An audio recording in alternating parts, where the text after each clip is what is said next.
يلا ابوي انا راح اروح اسافر. حد ما اوصي، مسؤولية البيت عليك.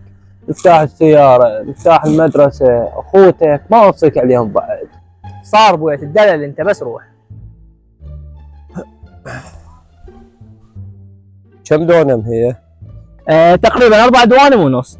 بس نهايتها هذا السعر؟ اي نهايتها هيك، بس انا تقدر تعطيك دونم هديه. اخوي حسابك راح يصير 50,000. اي عادي سجلها على ابوي. تخيل مفتاح مال المدرسه يمي، تجيب ال 100,000 انت وشوف منو ما ينجح. لا يا معود ابوي سافر لإيران. ايه قد نهاية هاي السيارة؟ كيف اخي قيم واخذ، هسه هو ابوي ماخذها بشده ونص، طايحت لك الشده اعطيني النص. تمام. تفضل يا عم، ايش رايك؟ بيتي شو بتفضل ترايد؟ لا اشترينا هذا البيت، راح عم الله يطي.